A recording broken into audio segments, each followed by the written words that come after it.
Hi, this is Lisa Marie Graves, and I am hosting the 5th Annual Women's Legacy Conference. Thank you for joining us as we discuss leaders prepared for change. Today I have with me, in a tight-fitting space, because my phone would not go landscape, Miss Debra Smith. She is the President and General Manager of Pulliam Pools. She has been a partner from the beginning. Thank you so much, Deborah, for your amazing support, your mentorship, your leadership. I know she wasn't expecting that, but thank you so much. So tell them a little bit more about you and being the General Manager of Pulliam Pools, yes. I just might want to start this over again. No, that's all right. Actually, I've been in the pool business now for 28 years, and it's been a joy, and it's been a pain. It's been fun, and it's been challenging, as is all businesses, especially construction businesses. And I've been really blessed in that we have a lot of employees who are long-term, who we don't have a lot of turnover. And so therefore people know what they're doing and they're experienced, and I can leave for a week and know that everything's taken care of and they're there and they will handle it. So it's a blessing to have a staff that is seasoned in that regard. Absolutely. So, but we also have the blessing of having subcontractors we've used forever, and vendors, and just the whole mix of people that go into making the pools and building the pools. The relationships we've built over the years have been astounding and important, and they've all are a big family to me. Yes, they are. So I was part of her family for a couple of years. That's right. Well, we're going to be preparing we have a lot of growth in our community that's happening, and the conference is all focused on preparing leaders for change. So what kind of change have you seen in our community with the growth that's coming this way? One of the things, it's always, growth is good, but also it has its challenges. Obviously, the road construction and those type of things are kind of hard for people to deal with sometimes when you're in a hurry, and all of those obstacles along the way.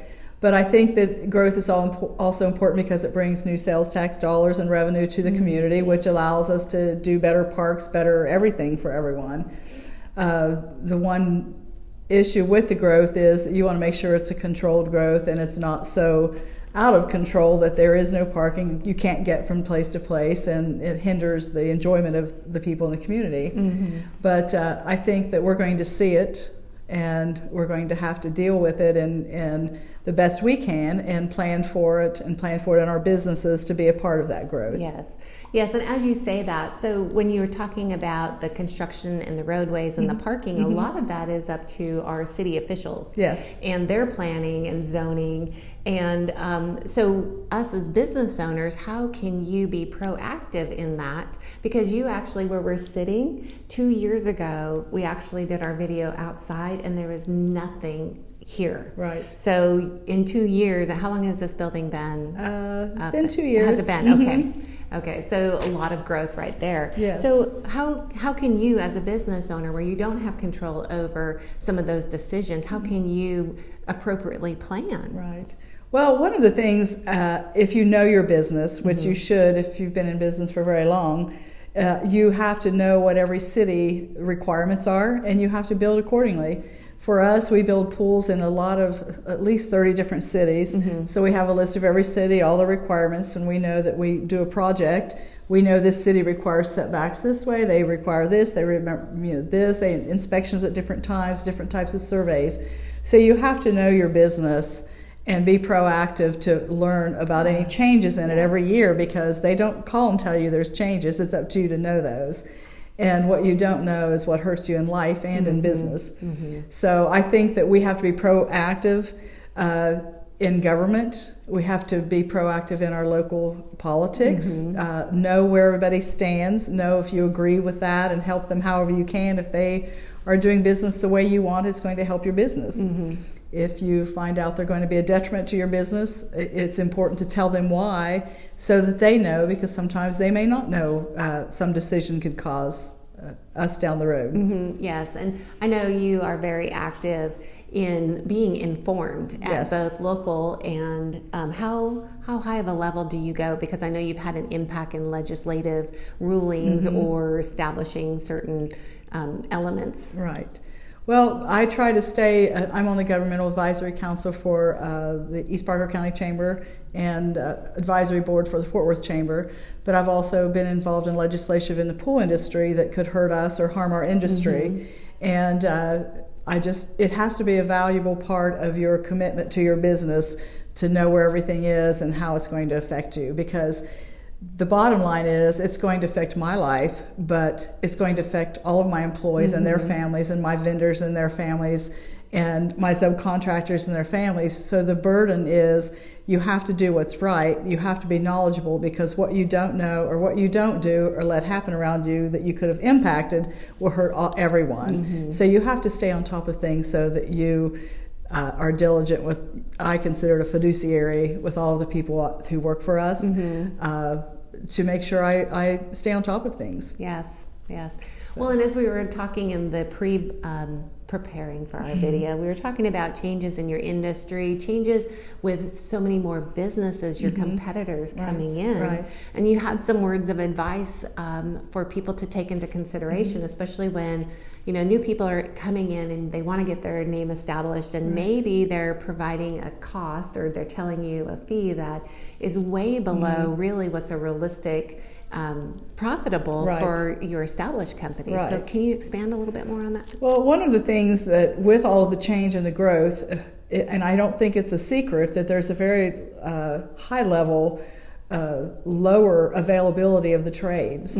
That's going to be, I believe, our generation and our company's biggest challenge, as it's going to be for most construction companies over the years, because people aren't following in their father's footsteps anymore, because they want computer jobs. They don't want to be outside working 80 hours a week in the heat and the cold and all those other elements. And so I think they've been conditioned that a college education is where it's at, where in fact my trades, I know, earn a whole lot more than probably me and a lot of other people in the office, because they work hard, but they get paid very well for it. But as far as new people coming in and competition, I see it on a regular basis. And I see it in home building, I see it in pool building. There is no regulation of those things in the state of Texas. So I can go tomorrow, somebody can slap a sign on their car, and lo and behold, they're a home builder or a pool builder or whatever. And they're like, they don't even know, moving into the area, they say, oh, I can do it so many thousands less, but they don't know the land. They don't know the soil. They don't know the conditions that they should know ahead of time. And especially in our business, you can go in a backyard, there'll be rock, there'll be sand, there'll be any number of types of things. And we check every yard on what type of soil is supposed to be based on a Texas A&M topography map, and logging onto a site to download all those things. And if you don't do that and you don't know soil conditions, what happens, and I see it regularly, people calling that this company started this and they left because they ran into this situation. They said they don't have enough money bid in it. But you have to make sure, whether you go with us and there are other reputable companies, you want to go with someone who does know and who will follow through. I've eaten it on some pools. I will admit it, because we missed something, but we finished a project whether we built it in or not. And if one of our designers misses something they should have had, we still build it the right way. And we don't go back and say, oh, by the way, you need a retaining wall, or you need this. We tell you up front what that's needed. And so thank you.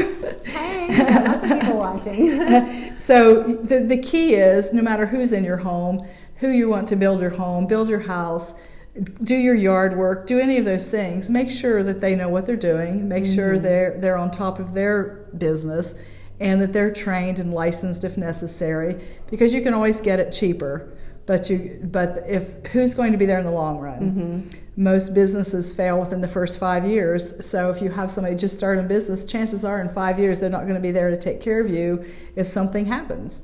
And so you have to be mindful of the reputation and the credibility of those who you're hiring in your backyard. So what I'm hearing is due diligence. Yes, very much. Due diligence as a company owner and keeping up with the requirements of each city, understanding what you need for your company. And then if you're going to be hiring somebody, no matter what industry that they are, do your due diligence and doing your research on that company.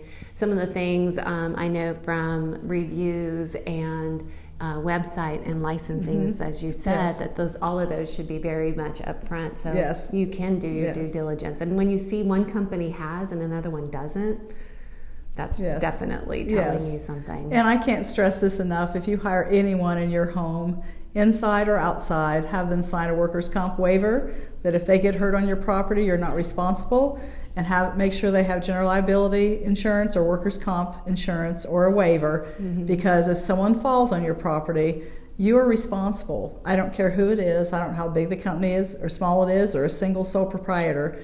If they come into my property, they're going to sign something before they do anything, because I've seen the horror stories and heard the horror stories in the industry, and I know people who have been hurt in a backyard, and that is important as someone who's hiring someone else to make sure you do your due diligence to protect yourself. Yeah.